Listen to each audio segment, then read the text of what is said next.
नमो अरिहन्ताणं नमो सिद्धाणं नमो आयरीयाणं नमो वज्रायाणं नमो लोये सौवसावूणम्। 1008 श्री मूलनायक आदिनाथ भगवान की जय। द्वासांग जिनवाणी माता की जय।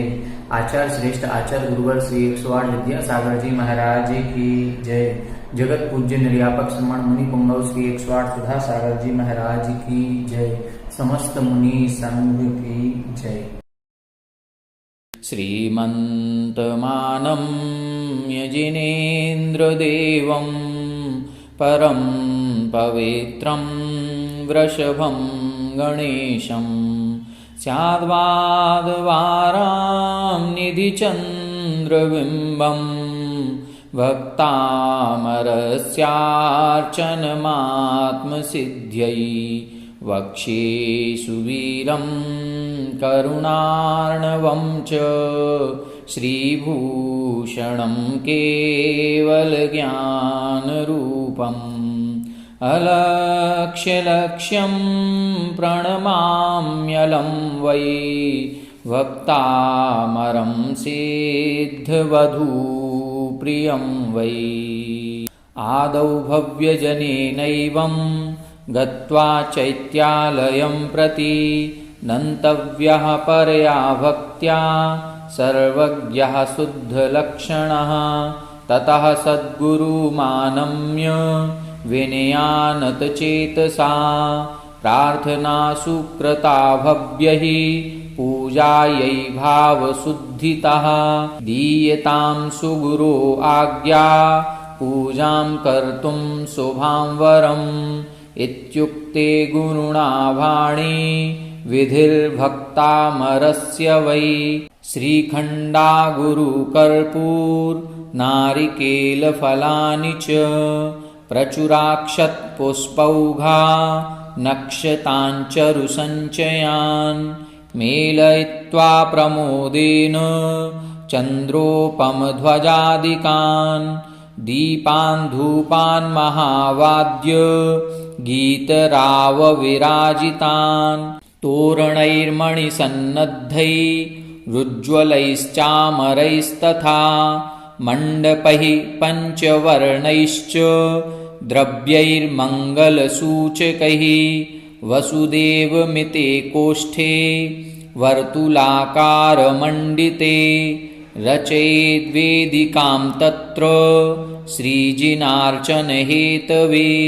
नातिवृद्धो न हीनाङ्गो न कोऽपि न च बालकः मलिनो न मूर्खश्च सर्वव्यसनवर्जितः कलाविज्ञानसम्पूर्णो वाचालः शास्त्रवाक्पटुः पण्डितो मृज्यते तत्र करुणारसपूरितः सर्वाङ्गसुन्दरो वाग्मी सकलीकरणक्षमः स्पष्टाक्षरश्च मन्त्रज्ञो गुरुभक्तो विशेषतः श्रावकान् श्राविकाश्चैव योगिनश्चारिकास्तथा चतुर्विधं परं संघं समाह्वयेत् सुभक्तितः पूजाकरणशुद्धेन कार्या सर्वज्ञसद्मनि ततोर्चनं श्रुतस्यापि गुरोः पादार्चनं ततः कार्यं सर्वज्ञपूजायाः प्रारम्भे सर्वसिद्धिदम् अनेन विधिना भव्यैः पूजा कार्या निरन्तरम् रचयन्नर्हतां पूजा पीठिकां पुण्यमाप्नुयात् फलन्ति सर्वकार्याणि विघ्नराशिः क्षयं व्रजेत्। अथ श्री वृषभदेव स्तुतिः। श्रीमद्देवेन्द्रवन्द्यौ जिनवरचरणौ ज्ञानदीपप्रकाशौ लोकालोकावकाशौ भवजलधिहरौ सन्ततं भव्यपूज्यौ नत्वा वक्षेषु पूजां वृषभजिनपतेः प्राणिनां मुक्तिहेतुं यस्मात् संसारपारं श्रयति स मनुजो भक्तियुक्तः सदाप्तः लीनाभिराजतनजुं शुभमेष्टिनाथं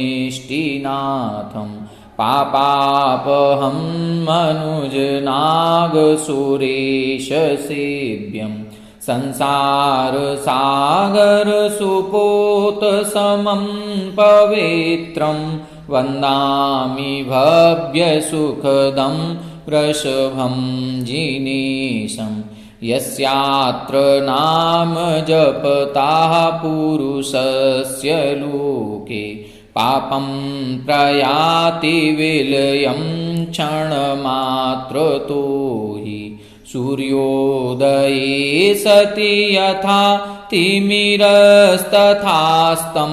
वन्दामि भव्यसुखदं वृषभं जिनेशं सर्वार्थसिद्धिनिलयाद्भुवि यस्य पुण्यात् गर्भावतारकरणे मरकोटिवर्गैः दृष्टीकृतामणिमयी पुरुदेशतस्तं वन्दामि भव्यसुखदं वृषभं जिनेशं जन्मावतारसमये सुरवृन्दवन्द्यै भक्त्या गतैः परमदृष्टितया नतस्तैः नीत्वा समेरुमभिवन्द्य सुपूजितस्तं वन्दामि भव्यसुखदं वृषभं जिनेशम् षट्कर्मयुक्तिमवदर्श्य दयां विधाय सर्वाः प्रजाः जिनधुरेण वरेण येन सञ्जीविता सविधिना विधिनायकं तं वन्दामि भव्यसुखदं वृषभं जिनेशं दृष्ट्वा सकारणमरं शुभदीक्षिताङ्गं कृत्वा तपः परममोक्षपदाप्तिहेतुं कर्मक्षयाः परिकृताः भुवि येन तं हि वन्दामि भव्यसुखदं वृषभं जिनेशं ज्ञानेन येन कथितं सकलं सुतत्वं दृष्ट्वा स्वरूपमखिलं परमार्थसत्यं तद्दर्शितं तदपि येन समं जनेभ्यो वन्दामि भव्यसुखदं वृषभं जिनेशम् इन्द्रादिभिः रचितमेष्टिविधिं यथोक्तं सत्प्रातिहार्यममलं सुखिनं मनोज्ञं यस्योपदेशवशताः सुखतानरस्य वन्दामि भव्यसुखदं वृषभं जिनेशम् पञ्चास्तिकाय षड्द्रव्यसुसप्ततत्त्व त्रैलोक्यकादिविविधानि विकासितानि स्याद्वादरूपकुसुमानि येन तं च वन्दामि भव्यसुखदं वृषभं जिनेशम् कृत्वोपदेशमखिलं जिनवीतरागो मोक्षं गतो गतविकारपरस्वरूपः सम्यक्त्वमुख्यगुणकाष्टकसिद्धकस्त्वं वन्दामि भव्यसुखदं वृषभं जिनेशम् वन्दामि भव्यसुखदं वृषभं जिनेशम् विविधविभवकर्ता पापसन्तापहर्ता शिवपदसुखभोक्ता स्वर्गलक्ष्म्यादिदाता गणधरमुनिसेव्यः सोमसेनेन पूज्यः वृषभजिनपतिः श्रीं वाञ्छितां मे प्रदद्यात्। पुष्पाञ्जलिं क्षिपामि। मोक्षसौख्यस्य कर्तॄणां भोक्तॄणां शिवसम्पदाम् आह्वाननं प्रकुर्वेऽहं जगच्छान्तिविधायिनाम्। ॐ ह्रीं श्रीं क्लीं महाबीजाक्षरसम्पन्न श्रीवृषभजिनेन्द्रदेव मम हृदये अवतर अवतर शम्भो षट् इत्यावाननम्। देवाधिदेवं वृषभं जिनेन्द्रम् इक्ष्वाकुवंशस्य परं पवित्रम् संस्थापयामीह पुरः प्रसिद्धं जगत्सुपूज्यं जगतां पतिं च। ॐ ह्रीं श्रीं क्लीं महाबीजाक्षरसम्पन्न श्रीवृषभजिनेन्द्रदेव मम हृदये अत्र अवतर अवतर तिष्ठ तिष्ठ ठ ठः इति स्थापनम्। कल्याणकर्ता शिवसौख्यभोक्ता मुक्तेः सुदाता परमार्थयुक्तः यो वीतरागो गतरोषदोषः तमादिनाथं निकटं करोमि। ॐ ह्रीं श्रीं क्लीं महाबीजाक्षरसम्पन्न श्रीवृषभजिनेन्द्रदेव मम हृदय समीपे सन्निहितो भव भव वसट सन्निधिकरणम्।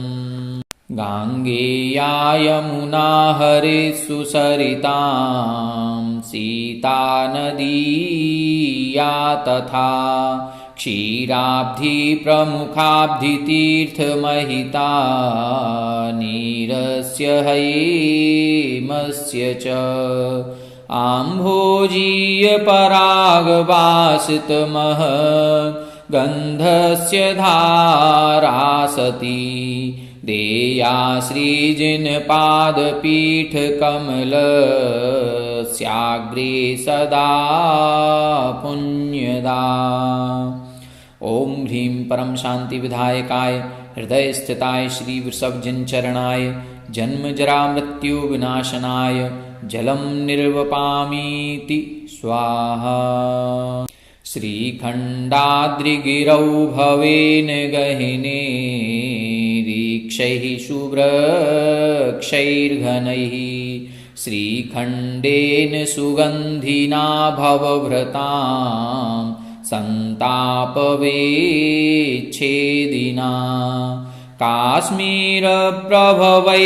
कुङ्कुमरसैः घृष्टेन नीरेण वै श्रीमाहेन्द्रनरेन्द्रसेवितपदं सर्वज्ञदेवं यजे। ॐ ह्रीं परम शांति विधायकाय हृदय स्थिताय श्री वृषभजिनचरणाय भवाताप विनाशनाय चंदनम निर्वपामीति स्वाहा।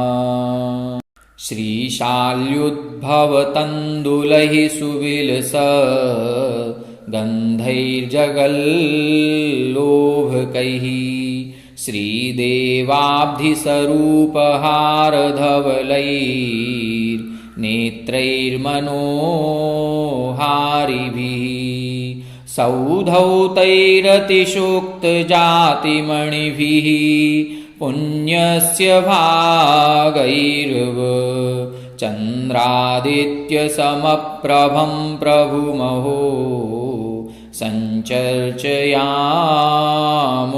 वयम्। ॐ ह्रीं परम शांति विधायकाय हृदयस्थिताय श्रीवृषभजनचरणाय अक्षयपदप्राप्तये अक्षतान् नृवपामीति स्वाहा। मन्दाराब्जसुवर्णजातिकुसुमैः सेन्द्रियवृक्षोद्भवैः येषां गन्धविलुब्धमत्तमधुपैः प्राप्तं प्रमोदास्पदम् मालाभिः प्रविराजिभिः जिनविभोर्देवाधिदेवस्य ते सञ्चर्चे चरणारविन्दयुगलम् मोक्षार्थिनां मुक्तिदम्। ओम ह्रीं परम शांति विधायकाय हृदय स्थिताय श्री वृषभजनचरणाय कामबाण विध्वंसनाय पुष्पं निर्वपामीति स्वाहा।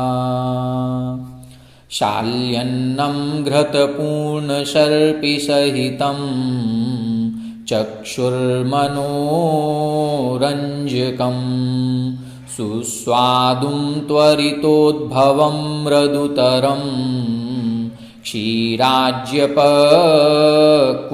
वरं क्षुद्रोगादिहरं सुबुद्धिजनकं स्वर्गापवर्गप्रदं नैवेद्यं जिनपादपद्मपुरतः संस्थापयेऽहं मुदा। ओम ह्रीं परम शांति विधायकाय हृदय स्थिताय श्री वृषभजनचरणाय क्षुधारोग विनाशनाय नैवेद्यं निर्वपामीति स्वाहा। अज्ञानादितमो विनाशनकरैः कर्पूरदीप्तैर्वरैः कार्पासस्य विवर्तिकाग्रविहितैः दीपैः प्रभाभासुरैः विद्युत्कान्तिविशेषसंशयकरैः कल्याणसम्पादकैः कुर्यादार्तिहरार्तिकां जिनविभो पादाग्रतो युक्तितः। ओम ह्रीं परम शांति विधायकाय हृदय स्थिताय श्री वृषभजनचरणाय मोहान्धकार विनाशनाय दीपं निर्वपामीति स्वाहा। श्रीकृष्णा गुरुदेवतारुजनितैः धूमध्वजोद्वर्तिभिः आकाशं प्रतिव्याप्तधूम्रपटलैः आह्वान्वितैः षट्पदैः यः शुद्धात्मविबुद्धकर्मपटलोच्छेदेन जातो जिनः तस्यैव क्रमपद्मयुग्मपुरतः सन्धूपयामो वयम्। ओम ह्रीं परम शांति विधायकाय हृदय स्थिताय श्री वृषभजनचरणाय अष्टकर्म विध्वंसनाय धूपं निर्वपामीति स्वाहा। नारिङ्गाम्रकपित्थपूगकदली द्राक्षादिजातैः फलैः चक्षुश्चित्तहरैः प्रमोदजनकैः पापापहैर्देहिनां वर्णाद्यैः मधुरैः सुरेशतरुजैः खर्जूरपिण्डैस्तथा देवाधीशजिनेशपादयुगलं सम्पूजयामि क्रमात्। ओम ह्रीं परम शांति विधायकाय हृदय स्थिताय श्री वृषभजनचरणाय महामोक्षफल प्राप्तये फलं निर्वपामीति स्वाहा। नीरैश्चन्दनतण्डुलैः सुसघनैः पुष्पैः प्रमोदास्पदैः नैवेद्यैर्नवरत्नदीपनिकरैः धूमैस्तथा धूपजैः अर्घं चारुफलैश्च मुक्तिफलदं कृत्वा जिनाङ्घ्रिद्वये वक्त्या श्रीमुनिसोमसेन गणिना मोक्षो मया प्रार्थितः। ओम ह्रीं परम शांति विधायकाय हृदय स्थिताय श्री वृषभजन चरणाय अनर्घ्य पद प्राप्तये अर्घ्यं निर्वपामीति स्वाहा। भक्तामर प्रणत मौलिमणि प्रभाणा मुद्योतकं दलित पापतमोवितानं सम्यक् प्रणम्य जिनपादयुगं युगादा वालम्बनं भवजले पततां जनानाम्। ओम ह्रीं विश्व विघ्नहराय क्लीं महाबीजाक्षर सहिताय हृदय स्थिताय श्री वृषभजनाय अनर्घपद प्राप्तये अर्घ्यं निर्वपामीति स्वाहा। यः संस्तुतः सकलवाङ्मयतत्त्वबोधादुद्भूतबुद्धिपटुभिः सुरलोकनाथैः स्तोत्रैर्जगत्त्रितयचेत्तहरैरुदारैः स्तोष्ये किलाहमपि तं प्रथमं जिनेन्द्रम्। ओम ह्रीं नानामर संस्तुताय सकल रोगहराय क्लीं महाबीजाक्षर सहिताय हृदय स्थिताय श्री वृषभजनाय अनर्घपद प्राप्तये अर्घ्यं निर्वपामीति स्वाहा। बुद्ध्या विनापि विबुधार्चित पादपीठ स्तोतुं समुद्यत मतिर्विगतत्रपोऽहम् बालं विहाय जलसंस्थितमिन्दुबिम्ब मन्याकैक्षति जनः सहसा ग्रहीतुम्। ओम ह्रीं मत्यादि सुज्ञान प्रकाशनाय क्लीं महाबीजाक्षर सहिताय हृदय स्थिताय श्री वृषभजनाय अनर्घपद प्राप्तये अर्घ्यं निर्वपामीति स्वाहा।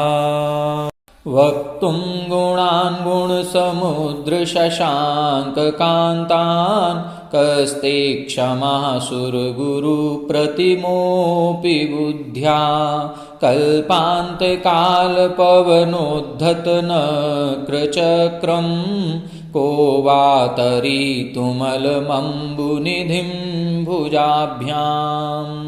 ओम ह्रीं नानादुःखसमुद्रतारणाय क्लीं महाबीजाक्षर सहिताय हृदय स्थिताय श्री वृषभजनाय अनर्घपद प्राप्तये अर्घ्यं निर्वपामीति स्वाहा।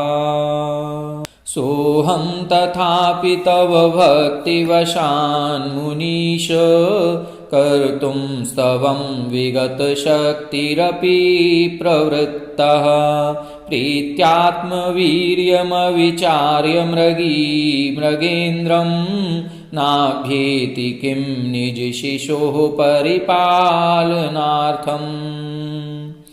ओम ह्रीं सकल कार्य सिद्धिकराय क्लीं महाबीजाक्षर सहिताय हृदय स्थिताय श्री वृषभजनेन्द्राय अनर्घपद प्राप्तये अर्घ्यं निर्वपामीति स्वाहा। अल्पश्रुतं श्रुतवतां परिहासधाम त्वद्भक्तिरेव मुखिरीकुरुते बलान् माम् यत्कोकिलः किल मधौ मधुरं विरोति तच्चाम्रचारुकलिकानिकरैकहेतु। ओम ह्रीं याचितार्थ प्रतिपादन शक्ति सहिताय क्लीं महाबीजाक्षर सहिताय हृदय स्थिताय श्री वृषभजनेन्द्राय अनर्घपद प्राप्तये अर्घ्यं निर्वपामीति स्वाहा। त्वत्संस्तवेन भवसन्ततिसन्निबद्धं पापं क्षणाक्षयमुपैति शरीरभाजाम् आक्रान्तलोकमलिनीलमशेषमाशु सूर्यांशुभिन्नमिव शार्वरमन्धकारम्। ओम ह्रीं सकल पाप फल पुष्ट निवारणाय क्लीं महाबीजाक्षर सहिताय हृदय स्थिताय श्री वृषभ जिनेन्द्राय अनर्घपद प्राप्तये अर्घ्यं निर्वपामीति स्वाहा। मत्वेति नाथ तव संस्तवनं मयीद मारभ्यते तनुधियापि तव प्रभावात् चेतो हरिष्यति सतां नलिनीदलेषु मुक्ताफलद्युतिमुपैति ननूदबिन्दुः। ॐ ह्रीं अनेक संकट संसार दुख निवारणाय क्लीं महाबीजाक्षर सहिताय हृदय स्थिताय श्री वृषभ जिनेन्द्राय अनर्घपद प्राप्तये अर्घ्यं निर्वपामीति स्वाहा।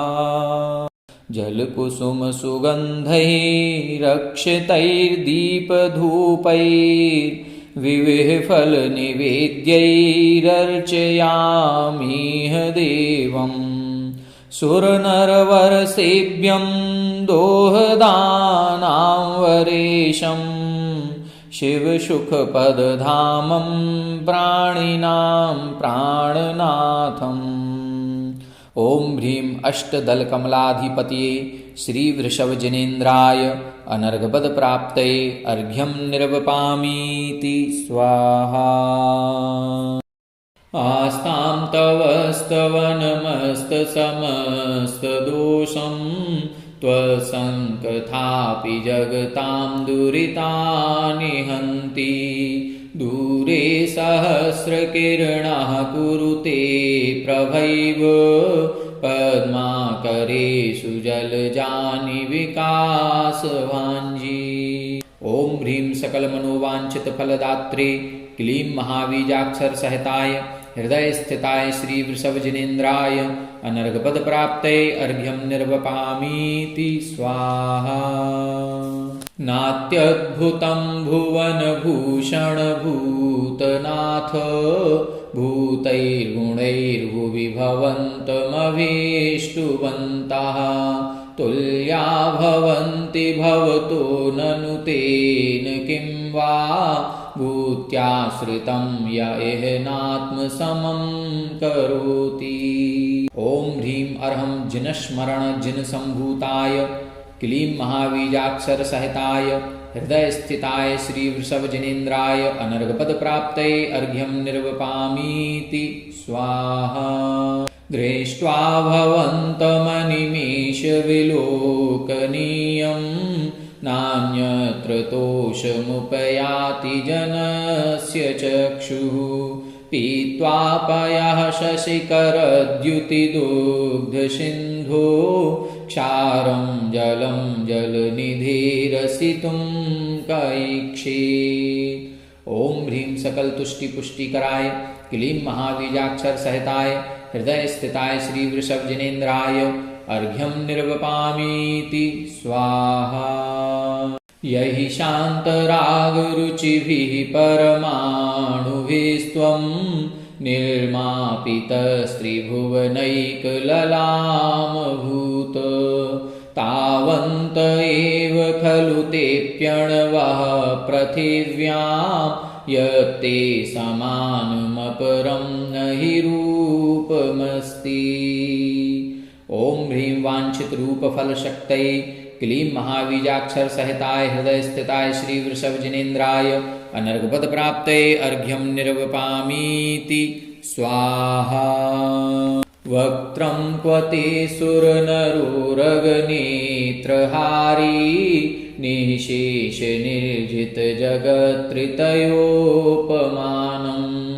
बिम्बं कलङ्कमलिनं क्व निशाकरस्य यद्वासरे भवति पाण्डुपलाशकल्पम्। ॐ ह्रीं लक्ष्मी सुखविधायकाय क्लीं महाबीजाक्षर सहिताय हृदय स्थिताय श्री वृषभजिनेन्द्राय अनर्घपद प्राप्तये अर्घ्यं निर्वपामीति स्वाहा।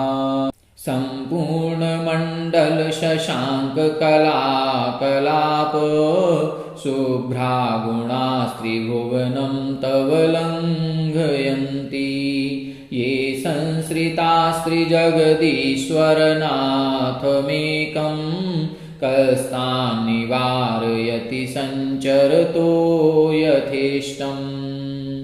ओम ह्रीं भूत प्रेतादि भय निवारणाय क्लीं महाबीजाक्षर सहताय हृदय स्थिताय श्री वृषभ जिनेन्द्राय अनर्घपद प्राप्तये अर्घ्यं निर्वपामीति स्वाहा। चित्रं किमत्र यदि ते त्रिदशाङ्गनाभिर्नीतं मनागपि मनो न विकारमार्गम् कल्पान्तकालमरुताचलिताचलेन किं मन्दराद्रिशिखरं चलितं कदाचित्।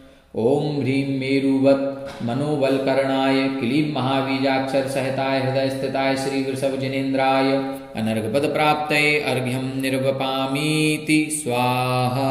निर्धूमवर्तिरपवर्जित तैलपूरा रत्नं निर्धूमवर्तिरपवर्जित तैलपूरः कृत्स्नं जगत्त्रयमिदं प्रकटीकरोषि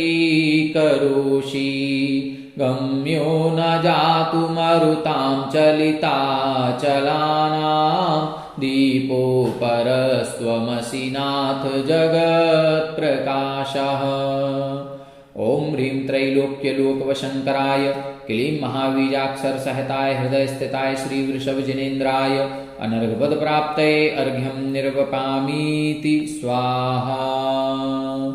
नास्तं कदाचिदुपयासि नराहुगम्य स्पष्टीकरोषि सहसायुगपज्जगन्ति नाम्भोधरोदरनिरुद्धमहाप्रभावः सूर्यातिशायि महिमासि मुनीन्द्रलोके। ओम ह्रीं पापान्धकारनिवारणाय क्लीं महाबीजाक्षर सहताय हृदय स्थिताय श्री वृषभ जिनेन्द्राय अनर्घपद प्राप्तये अर्घ्यं निर्वपामीति स्वाहा। नित्योदयं दलितमोहमहान्धकारं गम्यं न राहुवदनस्य न वारिदानां विभ्राजते तव मुखाब्जमनल्पकान्ति विद्योतयज्जगदपूर्वशशाङ्कबिम्बम्। ओम ह्रीं चन्द्रवत् सर्वलोकोद्योतनकराय क्लीं महाबीजाक्षर सहताय हृदय स्थिताय श्री वृषभ जिनेन्द्राय अनर्घपद प्राप्तये अर्घ्यं निर्वपामीति स्वाहा। किं शर्वरीषु शशिनान्निविवस्वता वा युष्मन्मुखेन्दुदलितेषु तमसु नाथ निष्पन्नशालिवनशालिनि जीवलोके कार्यं कियज्जलधरैर्जलभारणं रहि। ओम ह्रीं सकल कालुष्य दोष निवारणाय क्लीं महाबीजाक्षर सहताय हृदय स्थिताय श्री वृषभ जिनेन्द्राय अनर्घपद प्राप्तये अर्घ्यं निर्वपामीति स्वाहा। ज्ञानं यथा त्वयि विभाति कृतावकाशं नैवं तथा हरिहरादिषु नायकेषु तेजो महामणिषु याति यथा महत्त्वं नैवं तु काचशकले किरणाकुलेऽपि। ओम ह्रीं केवल ज्ञान प्रकाशित लोकालोक स्वरूपाय क्लीं महाबीजाक्षर सहताय हृदय स्थिताय श्री वृषभ जिनेन्द्राय अनर्घपद प्राप्तये अर्घ्यं निर्वपामीति स्वाहा। मन्ये वरं हरिहरादयैव दृष्टा दृष्टेषु येषु हृदयं त्वयि तोषमेति किं वीक्षितेन भवता भुवि येन नान्या कश्चिन्मनोहरति नाथ भवान्तरेऽपि।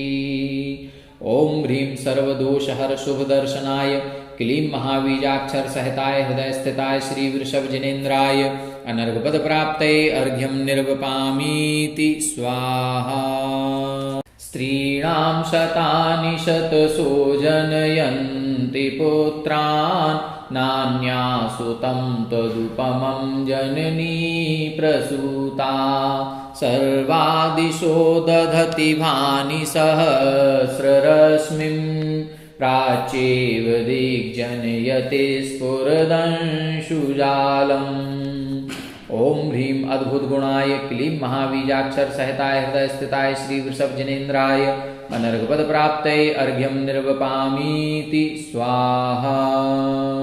त्वामामनन्ति मुनयः परमं पुमांस मादित्यवर्णममलं तमसः पुरस्तात् त्वामेव सम्यगुपलभ्य जयन्ति मृत्युं नान्यः शिवाः शिवपदस्य मुनीन्द्रपन्थः। ओम ह्रीं सहस्रनामाधीश्वराय क्लीं महाबीजाक्षर सहिताय हृदय स्थिताय श्री वृषभ जनेन्द्राय अनर्घपद प्राप्तये अर्घ्यं निर्वपामीति स्वाहा। त्वामव्ययं विभुमचिन्त्यमसंख्यमाद्यं ब्रह्माणमीश्वरमनन्तमनङ्गकेतुं योगीश्वरं विदितयोगमनेकमेकं ज्ञानस्वरूपममलं प्रवदन्ति सन्तः। ओम ह्रीं मनोवांछित फलदायकाय क्लीं महाबीजाक्षर सहिताय हृदय स्थिताय श्री वृषभ जनेन्द्राय अनर्घपद प्राप्तये अर्घ्यं निर्वपामीति स्वाहा। हत्वा कर्म रिपून् बहून् कटुतरान् प्राप्तं परं केवलं ज्ञानं येन जिनेन मोक्षफलदं प्राप्तं द्रुतं धर्मजम्। अर्घेणात्र सुपूजयामि जिनपं श्रीसोमसेनस्त्वहं मुक्तिस्त्रीष्वभिलाषया जिन विभो देहि प्रभो वाञ्छितम्। ओम ह्रीं हृदय स्थित षोडश दल कमलाधिपतये श्री वृषभ जनेन्द्राय अनर्घपद प्राप्तये अर्घ्यं निर्वपामीति स्वाहा। बुद्धस्त्वमेव विबुधार्चित बुद्धिबोधात् त्वं शङ्करोऽसि भुवनत्रयशङ्करत्वात् धातासि धीर शिवमार्गविधिर्विधानात् व्यक्तं त्वमेव भगवन् पुरुषोत्तमोऽसि। ओम ह्रीं षड्दर्शन पारंगताय क्लीं महाबीजाक्षर सहिताय हृदय स्थिताय श्री वृषभ जनेन्द्राय अनर्घपद प्राप्तये अर्घ्यं निर्वपामीति स्वाहा। तुभ्यं नमस्त्रिभुवनार्तिहराय नाथ तुभ्यं नमः क्षितितलामलभूषणाय तुभ्यं नमस्त्रिजगतः परमेश्वराय तुभ्यं नमो जिनभवोदधिशोषणाय। ओम ह्रीं नाना दुख विलीनाय क्लीं महाबीजाक्षर सहिताय हृदय स्थिताय श्री वृषभ जनेन्द्राय अनर्घपद प्राप्तये अर्घ्यं निर्वपामीति स्वाहा। को विस्मयोऽत्र यदि नाम गुणैरशेषैस्त्वं संसृतो निर्वकाशतया मुनीश दोषैरुपात्तविविधाश्रयजातगर्वै स्वप्नान्तरेऽपि न कदाचिदपीक्षितोऽसि। ओम ह्रीं सकल दोष निर्मुक्ताय क्लीं महाबीजाक्षर सहिताय हृदय स्थिताय श्री वृषभ जनेन्द्राय अनर्घपद प्राप्तये अर्घ्यं निर्वपामीति स्वाहा। उच्चैरशोकतरुसंसृतमुन्मयूख मा भाति रूपममलं भवतो नितान्तं स्पष्टोल्लसत्किरणमस्ततमोवितानं बिम्बं रविर्विपयोधर पार्श्ववर्ती। ओम ह्रीं अशोकतरु विराजमानाय क्लीं महाबीजाक्षर सहताय हृदय स्थिताय श्री वृषभ जिनेन्द्राय अनर्घपद प्राप्तये अर्घ्यं निर्वपामीति स्वाहा। सिंहासने मणिमयूखशिखा विचित्रे बिभ्राजते तव वपुः कनकावदातं बिम्बं वियद्विलसदंशुलतावितानं तुङ्गोदयाद्रिशिरसीव सहस्ररश्मिः। ॐ ह्रीं मणिमुक्ता खचित सिंहासन प्रातिहारी युक्ताय क्लीं महाबीजाक्षर सहताय हृदय स्थिताय श्री वृषभ जिनेन्द्राय अनर्घपद प्राप्तये अर्घ्यं निर्वपामीति स्वाहा। कुन्दावदात चल चामर चारुशोभं बिभ्राजते तव वपुः कलधौतकान्तम्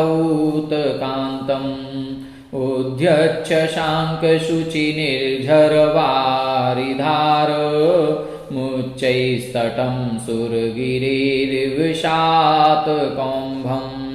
ॐ ह्रीं चतुःषष्ठी चामर प्रातिहारी युक्ताय क्लीं महाबीजाक्षर सहताय हृदय स्थिताय श्री वृषभ जिनेन्द्राय अनर्घपद प्राप्तये अर्घ्यं निर्वपामीति स्वाहा। छत्रत्रयं तव विभाति शशाङ्ककान्त मुच्चैस्थितं स्थगितभानुकरप्रतापम् मुक्ताफलप्रकरजालविवृद्धशोभं प्रख्यापय त्रिजगतः परमेश्वरत्वम्। ॐ ह्रीं छत्रत्रय प्रातिहारी युक्ताय क्लीं महाबीजाक्षर सहताय हृदय स्थिताय श्री वृषभ जिनेन्द्राय अनर्घपद प्राप्तये अर्घ्यं निर्वपामीति स्वाहा। गम्भीरतारवपूरितदिग्विभागस्त्रैलोक्यलोकशुभसङ्गमभूतिदक्षः सद्धर्मराज जय घोषण घोषकाः सन् खेदुन्दुभिर्ध्वनति ते यशसा प्रवादी। ॐ ह्रीं त्रैलोक्य आज्ञा विधायिने क्लीं महाबीजाक्षर सहताय हृदय स्थिताय श्री वृषभ जिनेन्द्राय अनर्घपद प्राप्तये अर्घ्यं निर्वपामीति स्वाहा। मंदार सुंदर नमेरु सुपारिजात संतानकादिकुसुमोत्कर वृष्टिरुद्घा गन्धोदबिन्दु शुभमन्दमरुत्प्रपाता देव्या देवाः पतति ते वचसां ततिर्वा। ॐ ह्रीं समस्त पुष्प जाति वृष्टि प्रातिहार्य युक्ताय क्लीं महाबीजाक्षर सहताय हृदय स्थिताय श्री वृषभ जिनेन्द्राय अनर्घपद प्राप्तये अर्घ्यं निर्वपामीति स्वाहा। शुम्भप्रभावलय भूरि विभाविभोस्ते लोकत्रये द्युतिमतां द्युतिमाक्षिपन्ति प्रोद्यद्दिवाकर निरन्तर भूरि संख्या दीप्त्या जयत्यपि निशामपि सोम सौम्या। ओम ह्रीं कोटि भास्कर प्रभा मंडित भामंडल प्रातिहार्य युक्ताय क्लीं महाबीजाक्षर सहताय हृदय स्थिताय श्री वृषभ जिनेन्द्राय अनर्घपद प्राप्तये अर्घ्यं निर्वपामीति स्वाहा।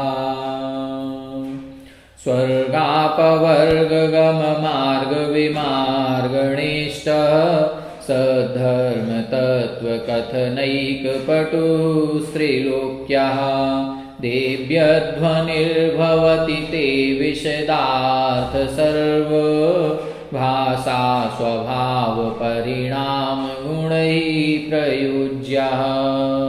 ओम ह्रीं जलधरा पटल गर्जित सर्वभाषात्मक योजन प्रमाण दिव्य ध्वनि प्रातिहार्य युक्ताय क्लीं महाबीजाक्षर सहताय हृदय स्थिताय श्री वृषभ जिनेन्द्राय अनर्घपद प्राप्तये अर्घ्यं निर्वपामीति स्वाहा। ओ निद्रहेम नव पंकज पुंज कांति पर्युल्लसन्नख मयूख शिखाभिरामौ पादौ पदानि तव यत्र जिनेन्द्रदत्ता पद्मानि तत्र विबुधाः परिकल्पयन्ति। ओम ह्रीं पादन्यासे पद्मश्रीयुक्ताय क्लीं महाबीजाक्षर सहिताय हृदय स्थिताय श्री वृषभजनेन्द्राय अनर्घपद प्राप्तये अर्घ्यं निर्वपामीति स्वाहा। इत्थं यथा तव विभूतिरभूज्जिनेन्द्र धर्मोपदेशन विधौ न तथा परस्य यादृक्प्रभादिनकृताः प्रहतान्धकारा तादृक्कुतो ग्रहगणस्य विकासिनोऽपि। ओम ह्रीं धर्मोपदेश समये समवशरणादि लक्ष्मी विभूति विराजमानाय क्लीं महाबीजाक्षर सहिताय हृदय स्थिताय श्री वृषभजनेन्द्राय अनर्घपद प्राप्तये अर्घ्यं निर्वपामीति स्वाहा। श्योतन्मदाविलविलोलकपोलमूल मत्तभ्रमद्भ्रमरनादविवृद्धकोपम् ऐरावताहमिभमुद्धतमापतन्तं दृष्ट्वा भयं भवति नो भवदाश्रितानाम्। ओम ह्रीं हस्त्यादिगर्वदुद्धरभयनिवारणाय क्लीं महाबीजाक्षर सहिताय हृदय स्थिताय श्री वृषभजनेन्द्राय अनर्घपद प्राप्तये अर्घ्यं निर्वपामीति स्वाहा। भिन्नेव कुम्भगलदुज्ज्वलशोणिताक्त मुक्ताफलप्रकरभूषितभूमिभागः बद्धः क्रमः क्रमगतं हरिणाधिपोऽपि नाक्रामति क्रमयुगाचलसंसृतं ते। ओम ह्रीं युगादिदेव नाम प्रसादात् केशरी भय विनाशकाय क्लीं महाबीजाक्षर सहिताय हृदय स्थिताय श्री वृषभजनेन्द्राय अनर्घपद प्राप्तये अर्घ्यं निर्वपामीति स्वाहा। कल्पान्तकालपवनोद्धतवह्निकल्पं दावानलं ज्वलितमुज्ज्वलमुत्स्फुलिङ्गं विश्वं जिघस्सुमिव सम्मुखमापतन्तं त्वन्नाम कीर्तनजलं शमयत्यशेषम्। ओम ह्रीं संसाराग्नितापनिवारणाय क्लीं महाबीजाक्षर सहिताय हृदय स्थिताय श्री वृषभजनेन्द्राय अनर्घपद प्राप्तये अर्घ्यं निर्वपामीति स्वाहा। रक्तेक्षणं समदकोकिलकण्ठनीलं क्रोधोद्धतं फणिनमुत्फणमापतन्तम् आक्रामति क्रमयुगेण निरस्तशङ्कस्त्वन्नाम नागदमिनी हृदि यस्य पुंसः। ओम ह्रीं त्वन्नाम नागदमनी शक्ति संपन्नाय क्लीं महाबीजाक्षर सहिताय हृदय स्थिताय श्री वृषभजनेन्द्राय अनर्घपद प्राप्तये अर्घ्यं निर्वपामीति स्वाहा। वल्गतुरङ्गगजगर्जितभीमनाद माजौवलं बलवतामपि भूपतीनाम् उद्यद्दिवाकरमयूखशिखापविद्धं त्वत्कीर्तिना तमेवासुभिदामुपैति। ओम ह्रीं संग्राममध्यक्षेमङ्कराय क्लीं महाबीजाक्षर सहिताय हृदय स्थिताय श्री वृषभजनेन्द्राय अनर्घपद प्राप्तये अर्घ्यं निर्वपामीति स्वाहा। कुन्ताग्रभिन्नगजशोणितवारिवाह वेगावतारतरणातुरयोधभीमे युद्धे जयं विजितदुर्जयजेयपक्षात् त्वत्पादपङ्कजवनाश्रयिणो लभन्ते। ओम ह्रीं वनगजादिभयनिवारणाय क्लीं महाबीजाक्षर सहताय हृदय स्थिताय श्री वृषभ जिनेन्द्राय अनर्घपद प्राप्तये अर्घ्यं निर्वपामीति स्वाहा। अम्भो निधौ क्षुभितभीषणनक्रचक्र पाठीन पीठ भयदोल्बडवाडवाग्नौ रङ्गतरङ्गशिखरस्थितयान् पात्रास्त्राशं विहाय भवताः स्मरणाद् व्रजन्ति। ओम ह्रीं संसार सिंधुतारकाय क्लीं महाबीजाक्षर सहताय हृदय स्थिताय श्री वृषभ जिनेन्द्राय अनर्घपद प्राप्तये अर्घ्यं निर्वपामीति स्वाहा। उद्भूत भीषण जलोदर भारभोग्ना शोच्यां दशामुपगताश्च्युत जीविताशः त्वत्पादपङ्कजरजोऽमृतदिग्धदेहा मर्त्या भवन्ति मकरध्वजतुल्यरूपाः। ॐ ह्रीं दाहतापजलोदराष्टादशकुष्ठसन्निपातादिरोगहराय क्लीं महाबीजाक्षर सहताय हृदय स्थिताय श्री वृषभ जिनेन्द्राय अनर्घपद प्राप्तये अर्घ्यं निर्वपामीति स्वाहा। आपादकण्ठमुरुशृङ्खलवेष्टिताङ्गा गाढं बृहन्निगडकोटिनिघ्रष्टजङ्घा त्वन्नाम मन्त्रमनिशं मनुजाः स्मरन्तः सद्यः स्वयं विगतबन्धभया भवन्ति। ओम ह्रीं नानाविध कठिन बंधन दूरकरणाय क्लीं महाबीजाक्षर सहताय हृदय स्थिताय श्री वृषभ जिनेन्द्राय अनर्घपद प्राप्तये अर्घ्यं निर्वपामीति स्वाहा। मत्तद्विपेन्द्रमृगराजदवान् लाहि संग्राम वारिधि महोदरबन्धनोत्थं तस्यासु नाशमुपयाति भयं भियेव यस्तावकं स्तवमिमं मतिमानधीते। ओम ह्रीं बहुविध विघ्न विनाशनाय क्लीं महाबीजाक्षर सहताय हृदय स्थिताय श्री वृषभ जिनेन्द्राय अनर्घपद प्राप्तये अर्घ्यं निर्वपामीति स्वाहा। स्तोत्रस्रजं तव जिनेन्द्रगुणैर्निबद्धां भक्त्या मया रुचिरवर्णविचित्रपुष्पां धत्ते जनो यैः कण्ठगतामजस्रं तं मानतुङ्गमवशासमुपैति लक्ष्मी।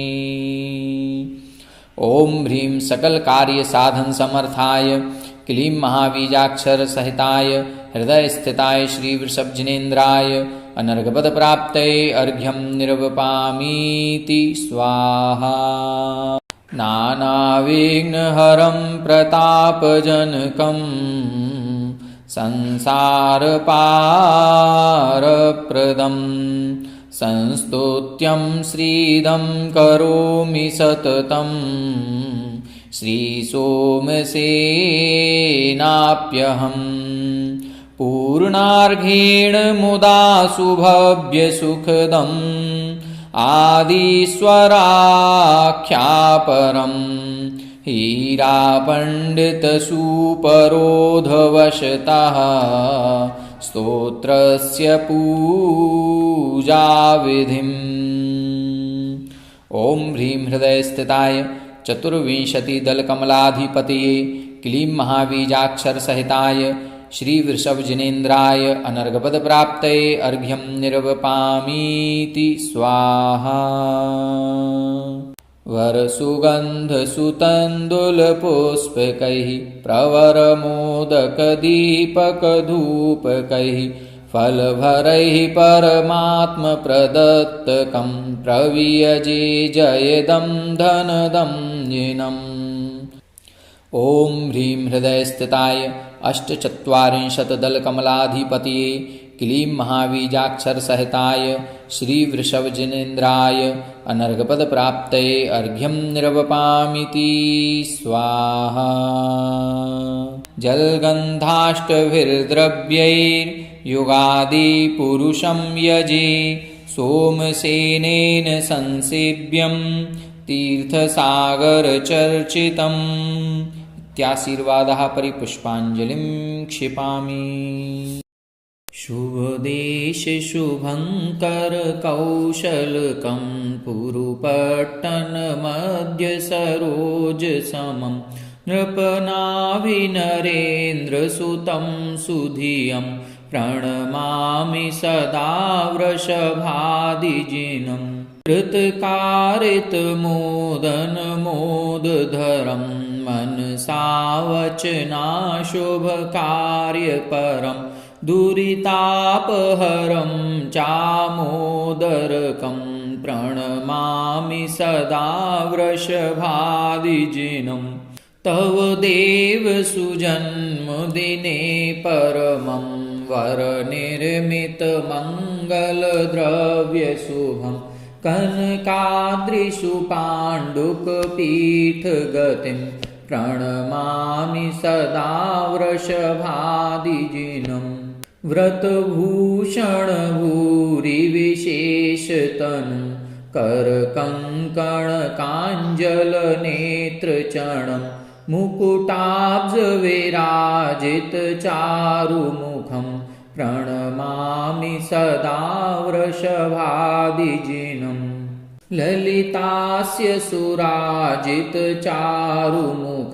मरुदेवी समुद्भवजातसुखं सुरनाथसुताण्डवनृत्यधरं प्रणमामि सदा वृषभादिजिनं वस्त्रसरोजगजास्वपदं रथभृत्यदलं चतुरङ्गजदं शिवभीरुसुभोगसुयोगधनं प्रणमामि सदा वृषभादिजिनं गतरागसुदोषविरागकृतिं सुतपोबलसाधितमुक्तिगतिं सुखसागरमध्ये